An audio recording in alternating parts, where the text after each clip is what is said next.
Chitrangada Singh and you're watching the Rockford Circle Season 2. After the success of the first season, we are now back with another terrific set of minds and success stories from the business world. The most fascinating business stories often begin with a simple question. Questions like what if, why not, and what's missing. My guest today asked those questions and the answers have reinvented our grocery aisles, transforming the table sauce landscape forever. Meet the man with the recipe for success. Please welcome Viraj Bahl, founder of Veeba, who dared to challenge the ordinary and single-handedly transformed India's table sauce game.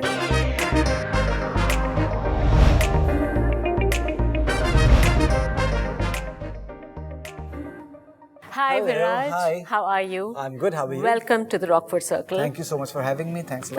Thank you. Come. Let's get started with a chat session. Wow. I don't know if it'll be saucy enough, but we'll try. The sauce person is here. Yes. You know, I was trying my best not to say the saucy guy. So the I sauce did it person. for you. Yes, you did, thank you. Okay, so Viraj, to start with, when we asked around about you, people had some very nice things to say about you. Seriously, wow. They said you're very kind, you're very generous, you're very empathetic. Like these are the kind of words people have used. I'm actually getting a FOMO kind of a thing. They should have said, Meena, he's ambitious, he's aggressive. But they didn't. They didn't. I think I have nice friends, that's all I can say because... Is it also your upbringing, you think? Yeah, somewhere. My upbringing, of course. Everybody loves their parents the most. So, Of course. Veeba is my mom's name actually. So, I've named the company really? after her. But we were not a household of plenty, but it was the happiest house you can think of. Wow. It was the richest house, actually. It was the richest house in that sense. Yeah. And I think God has been really kind to me. And when I started this company, I never thought that we will be one of India's largest sauce companies. And I think I've been given more than my share. So a lot of gratitude is inbuilt in me. So maybe I'm now analyzing this. Maybe it's because of that. I'm not sure. But I just want to go back to you being 17 years old and you were in the Merchant Navy. Yes. I want you to tell me, what was that like? And I believe you had a lot of things to note for life from there. So I wanted to go to university in Australia. And by then my father's company had started doing well and he had set his heart that he'll send me to Australia to learn food and food technology. But I scored miserably bad in my 12th standard. Okay. And you know, I remember that was the first time my father and mother were disheartened with me. And I remember feeling a bit shattered inside.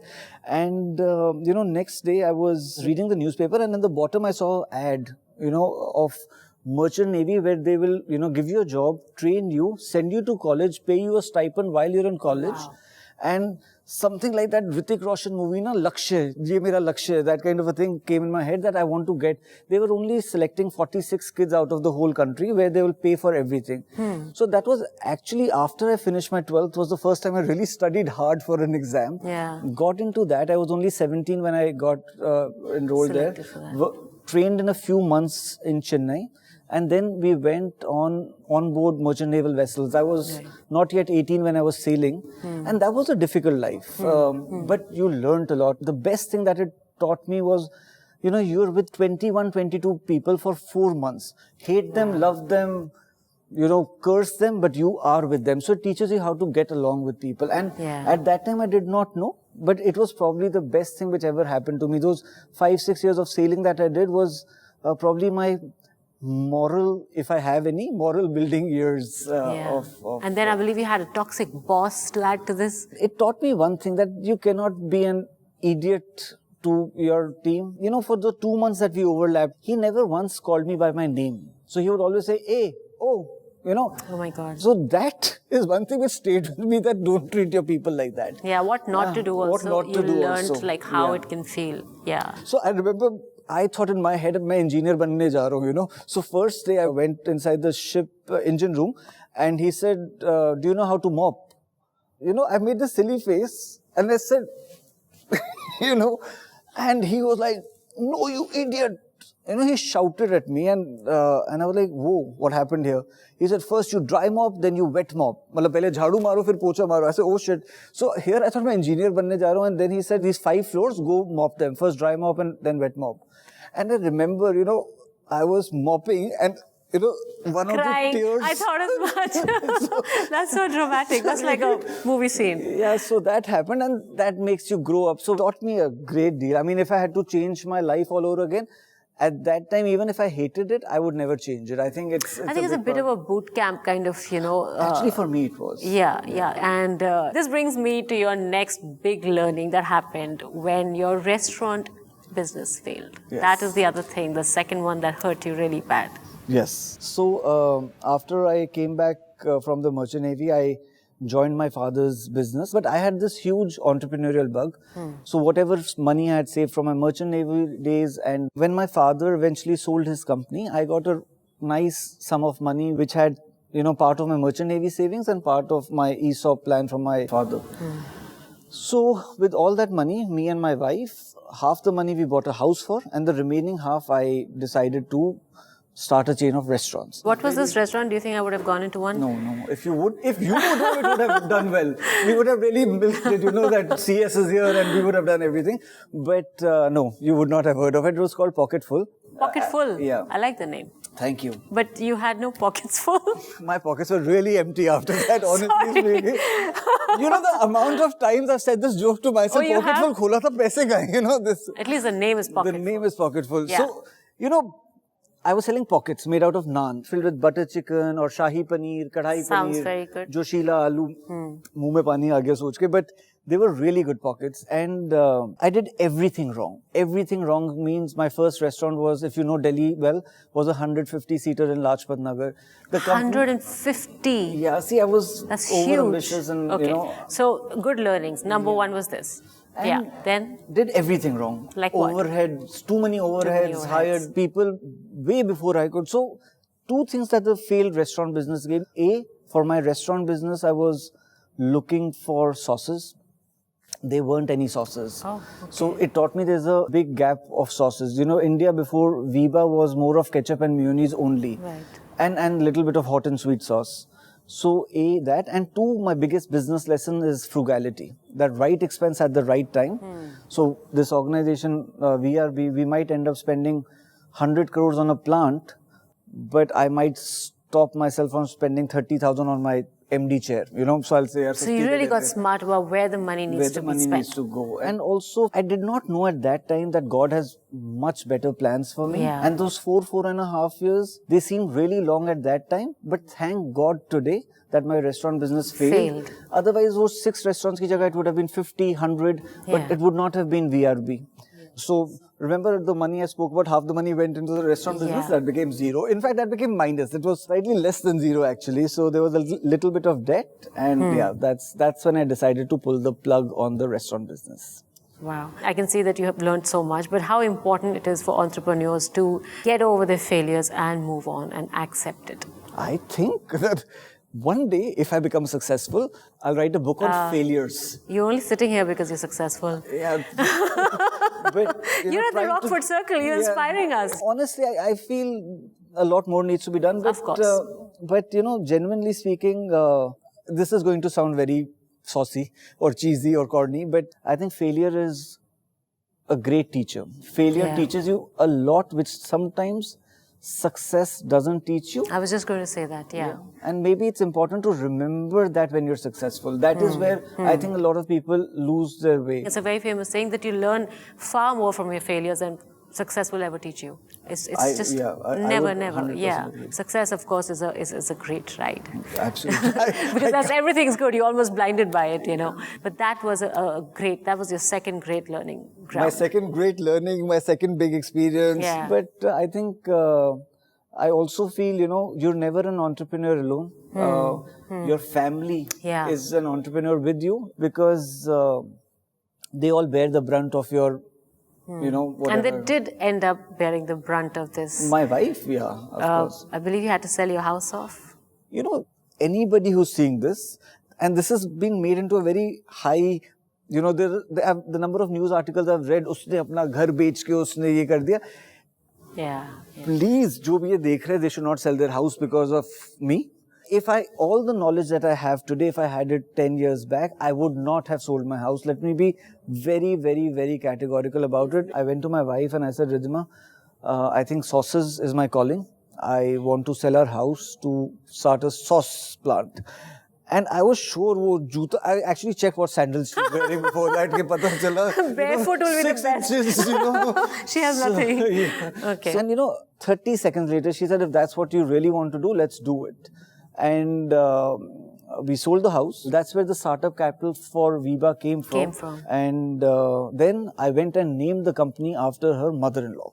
So that's how you get to know about my risk-taking capability. I sold my wife's house and named the company after her mother-in-law. Again, if anybody viewing this is... Please do not do any such thing. No, I'm just joking. Yeah. Do it. Yeah. No, but this is quite amazing, and she's been so supportive, obviously. She's been incredible, Yeah. So I think family, my kids, Rajveer and Ranveer, very young, 11 and 8, they have been kind enough to understand that Papa doesn't come for any parent-teacher meetings. It's a very big thing, huh? Yeah, so, in our case, Ridhima and me have this agreement. Not agreement, it's like... understanding. Understanding. That she takes care of everything other than Veeba, so that I can take care of Veeba. Yes. So I come to work with a completely, free mind. That's really amazing.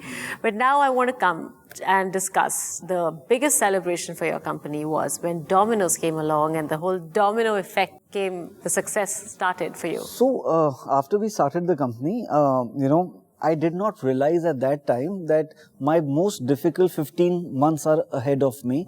The failed restaurant business was not a walk in the park, but it was far easier because here everything was on the block. We had already put up a plant. It was a large plant.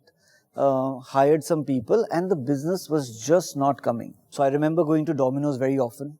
Some really kind people at Domino's. So in Domino's, they will not give you business just because you're semi-good looking. I mean, not that I'm claiming I'm semi-good looking. Oh, you just did? Yeah, I just did. Apparently, I'm not humble also. So I used to go to Domino's, and Domino's, the procedure is before your plant gets business, they'll audit it from international agencies and people will come from US. Okay. So that happened, but the business just did not come. And I used to go there, honestly, 5 times a week. I remember the front desk executive feeling sorry for me, ki ab nahi mil raha koi. But I used to go there, and then, these great people, there was Ajay Kaul, Mr. Marva, Asim, these guys gave me a break. I'll never forget this. I got a 70,000 kg order from Domino's. And I remember feeling, ye company ab band nahi hogi. It was not what chalegi, it was band nahi hogi. 70,000 kgs, that was 1 month's production at that time. And to put things into perspective, today it is about 15 minutes of production. But at that time, it was 1 month's production. And I was like, my God, ab main chala lunga. And once you got Domino's, because Domino's was and still is India's largest chain, others realized that there's some quality company which has come because Domino's is buying from them. So Pizza Hut came, KFC came, Taco Bell came, Burger King came. And that business became, a sizable business. So you were supplying to all these companies now? Still are. And at that time. But this business today is roughly 6% of our revenue. 94% of our revenue comes from our distribution and retail business. Our B2B business is now only 6%. So, but then if this was already doing so well at B2B, then how did you think of going B2C? So when I started VRB, I was very clear that we will be a retail company. That was the dream. That was the thing. I want, a sauce in your fridge. That is what drives me. I want to make a large Indian retail brand. That was always the dream, but retail is expensive. It costs money because you have to hire hundreds of people in every city. Right. And it's expensive. So in my head, I have made a plan that if we hit 100 crores of revenue, we will enter retail at that time because then the company can afford to hire more people. So we started Veeba in 2013 and entered retail in 2016 and a half. Though we started working on research of the retail products from day one because we wanted to give India new sauces. Yeah. And I remember, at that time, you go to these shops and people are making you taste sauces. I've seen that, yes. Did you do any of that yourself? I did it myself also. You did it yourself? Yeah, of course. You walked around with the tray? I maybe did not walk around, but I used to stand there down in a booth. Oh, okay. And I used to teach a lot of these kids, 10, 15 of them in batches of... So I remember, this vivid story in my head. I was teaching a batch of 15 of these. These are called taste consultants, okay? So I was teaching them and I was saying, ye chipotle. And suddenly, sir, gali mat do. I said Chipotle bol raha hu, you know, it's no, I'm not abusing you. There was no knowledge about sauces like Chipotle. Right. Today Chipotle is a mainstream sauce. Yes. So we came from there, that people did not know the sauces at all. Didn't And know, yeah. today, you know, these sauces have become mainstream, and I was very clear that retail is where the company is going to go. And today we are present in roughly 750 towns, more than a couple of 100,000 points of sale. But it is very important for you to know that I did not plan this. 2016 and a half, we entered retail. I do not know what happened. The consumer gave us so much love, I can't tell you what happened. Wow. You went one step beyond, and it is also better for the environment. I believe you are a plastic positive company. Can you tell us about that? We are probably India's only plastic positive food company. So the idea is simple. In a world, every plastic is put out by some company, right? Right. Most of our products are, you know, plastic, PET packaging. So if we put 100 kgs of plastic in the world, we remove 120 kgs from the world. That's our basic philosophy. Okay. And it's a big cost to the company. But imagine a world where every company removes 120% from the world. It will make this world/country plastic free. So we did this, and then we said what we are doing, what we've learned, our website actually declares it, how we do it, so other companies also follow us. So we're not hiding what we're doing, we're being very open about it. Right. And certain things you do for the goodness of the world, your own goodness, you sleep better. This is not really a sales thing, it's more of a do-good thing. I want to talk about the pandemic. I believe that is kind of a difficult time for all companies, I suppose, but you did not have any layoffs at all. I was also scared. You know, 2020, there was uncertainty. Absolutely. The second wave was scary in terms of medical emergency, but first wave was we did not know what's going to happen. And our company's revenue fell by 95% in 1 month. So money just vanished. I went to my entire team. It was an open call. Open call in terms of Zoom. It was not an in-person meeting. It was a Zoom call. And I said, look at the window next to yours. Either we'll let people go or let us all decide to take pay cuts, you know, each level, cut. And my promise would be, the highest anyone gets, I will get double of that. So if someone gets a 50% pay cut, I will take 100. If someone gets a 40, I'll take 80% pay cut. But let us be that company, because I was opening the newspaper or going online to read the newspaper. There was no physical paper, but the first thing I would read, this company is laid off 2,500 employees, 4,000. I mean, just added to the misery. It was just like the worst thing that could have happened. And I was thinking, what if I lose my job tomorrow? You know, it is the worst thing that can happen to someone when everything in the world was looking bleak, you lose your job. So I'm very proud of the fact that we did not let go of a single person during COVID. The team was brilliantly kind. We took 3 months of pay cuts. I am forever in gratitude to my team because of that. They did it with a smile, not even one negative comment from the team on it. The team was brilliant. We did it. And like my wife who decided to sell the house in 30 seconds, my team was as kind. In 30 seconds, they said, let's do it. Nobody look. But we did not realize the bounce back from COVID will also be fast. Will be that good. Yeah. So that is what makes me feel, my God, best team in the world, you know. I just feel like good things happen to good people, and the values that you hold, that adds to how your team is with you. It reflects in your team, and I think that's fantastic. And those are the kind of things that last, you know. So I wish you all the very best. It's been a great segment. And now let's up the pace a bit as we move on to the next segment, Rockford on the Rocks.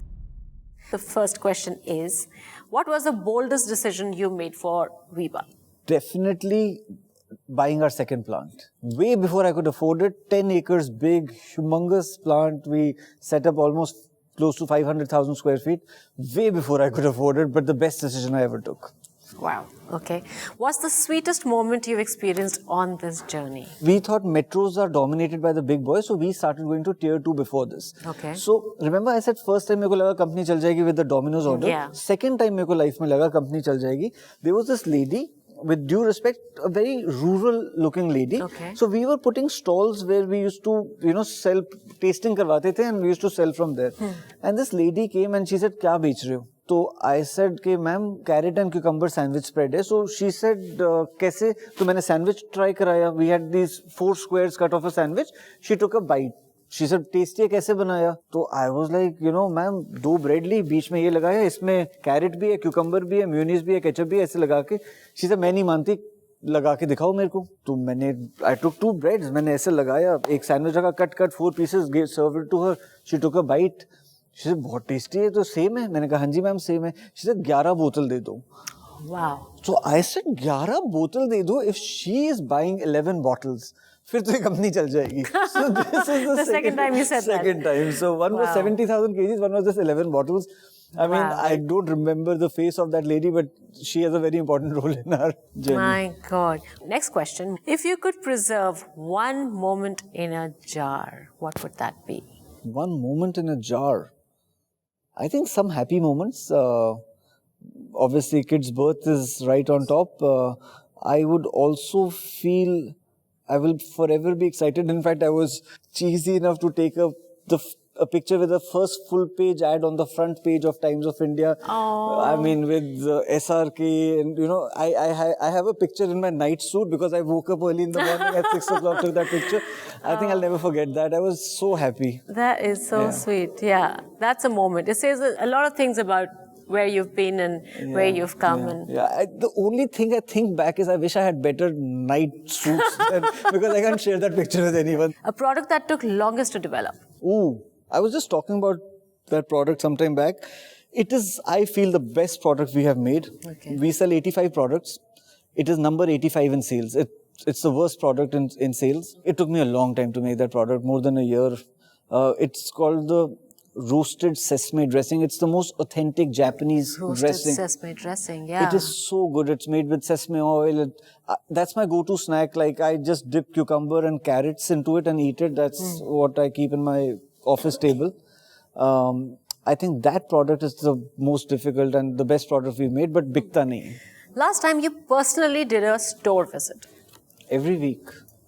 Yeah. Every week. I mean, I used to first do it as a company person. Now I go as a consumer.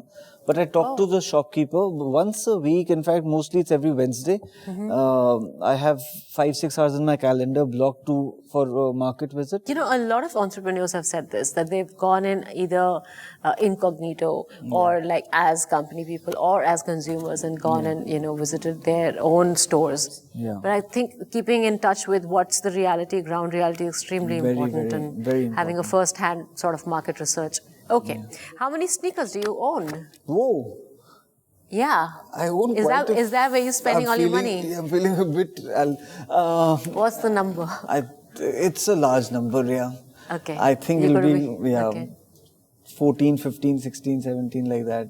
Oh, really? Yeah. And now my elder son has started, wearing my shoes. Oh, wow. So it's divided by 2 because he takes them, then I never get them back. So. No, I think you're absolutely allowed a lot more. Oh, I am? Okay, good to know. Absolutely. I'll show this recording to my family. Yeah. Okay. Anyway, we know you have a high oxygen room that you meditate in.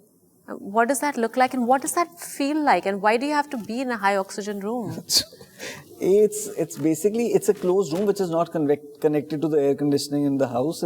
And it's full of these 100 or 80 or 90 plants, which are these high oxygen giving plants, that particular breed of plants. Yeah. So I meditate every day. I think that's what keeps me going. So it's not as fancy as it sounds, a high oxygen, but yes, it has high oxygen because it's a closed room with lots and lots of plants and lots of natural light. It's entirely glass. And because of its high oxygen, I feel almost like high bliss kind of a thing, and also energizes you for the whole day. Okay. But I think anybody who's listening to this, if you can do one thing for yourself, start meditating. Okay. Best place to holiday for you is? Whoa. With your sauces. With my sauces, Goa is what I love the most. Yeah? I love the fact that you can just relax. I love that. There's no sightseeing, there's nothing.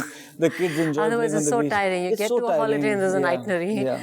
Thank you so much, Viraj. That was so much fun. Rockford on the Rocks is over. But now you need to put on your mentor's hat as we enter the Rockford Mentors Den. So, what do you think about hustle culture? I have very strong views about that and unpopular views. So I feel hustle is a bad word. You watch shows on startups and everybody's talking about hustle, hustle, hustle. It is very important to hustle. I used to hustle like a madman. But it is equally important to understand and respect the fact from, let's say, 0 to 100, 200 crore revenue, it's important to hustle.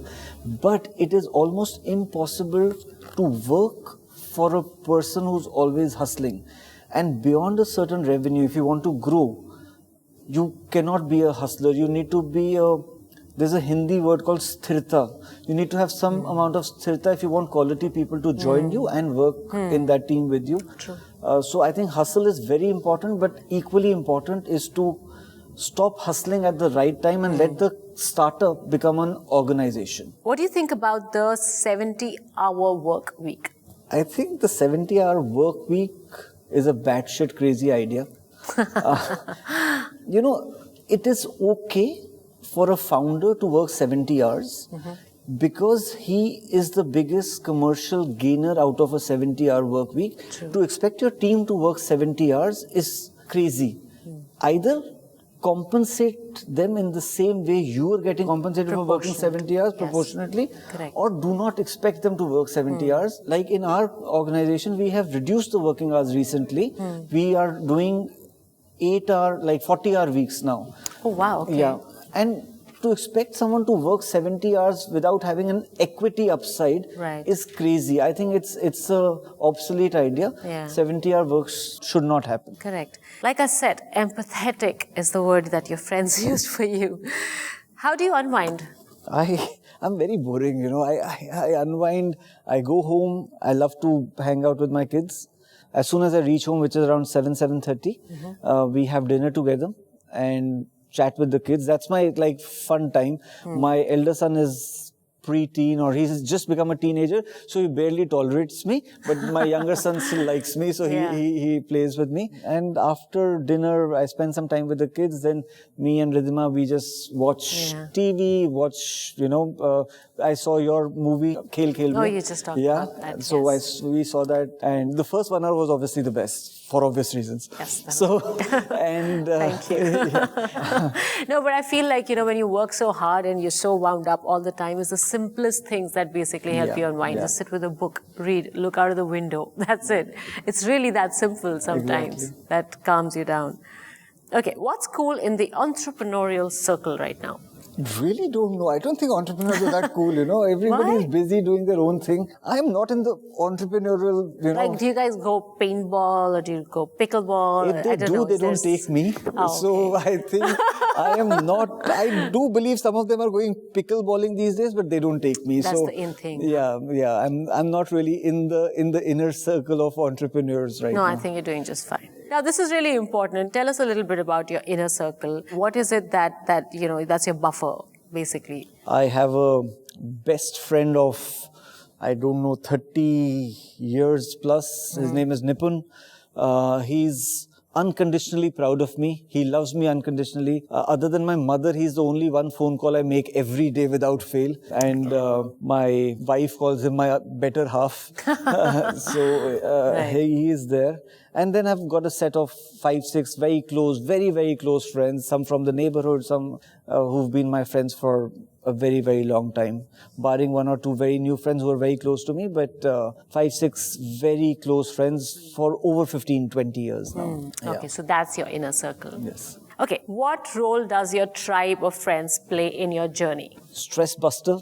Right. Unwavering support, love, good times. Good time. I was just going to come to that. Good times, no matter what. Good times, no matter what. That's what recharges you. Good day, bad day, sitting with a few friends, having a drink or two, unwinding, talking about the day, talking about not the day, talking about Bollywood also. I mean, talking about anything. You go back and talk about the Rockford Circle. Yeah, of course. Now have I a drink will. over that. Yes. Okay. If you had to pick one mentor from the industry, who would that be? Because I don't know them personally, so whatever I know of them publicly is Sunil Bharti Mittal I will never miss his interview, and Ajay Bijli of PVR. They've been your inspiration. Yeah, they've been my inspiration. They've created something from scratch, and I've never had the good fortune of meeting any of them. But these are the 2 people I really kind of look up to, and I never miss anything. I mean, I saw Ajay Bijli coming and singing Gurbani on CNBC. I mean, how cool is that? These 2 people I think have been inspirational. And if I was to ask you that, is there any of the young upcoming entrepreneurs to watch out for? Is there somebody that you'd like to name?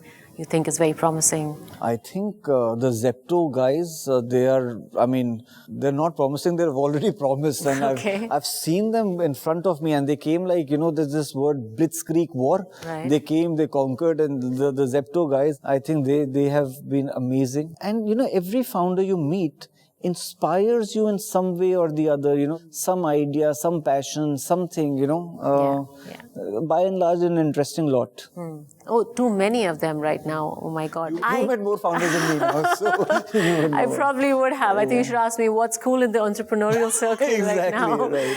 Well, anyway, thank you so much. It has been such a fun chat. I had such a good time. Thank you so much for having me. It's honestly a dream come true. Thank you. Thank you so much. Now, before I let you go, Yes. I have to get you to write something for the Rockford Wall of Inspiration, where we put up all the mantras that entrepreneurs have shared with us, and we would love to know what's your mantra. Wow.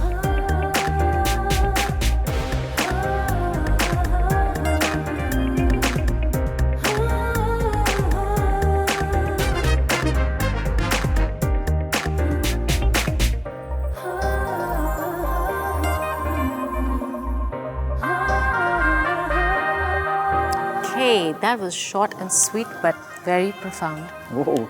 There is no finish line. Great, so you gotta keep going. Gotta keep going. You gotta keep going, yeah. Thank you so much. This is gonna go up on the wall, and I am so glad that we got to talk to you. It has been such an interesting journey from such a humble beginning, but I think where you've come, I'm sure there is finish line for you. You're gonna go much further. I wish you all the very best. Thank you. Thank you so much for coming to the Rockford Circle. Thank you. And thank you all for joining us today. See you next time on Rockford Circle Season 2. This is Chitrangadar Singh signing off for now. I had a great time. This has been Honestly, fantastic. yeah, I had a greater time if possible. So thank you so much.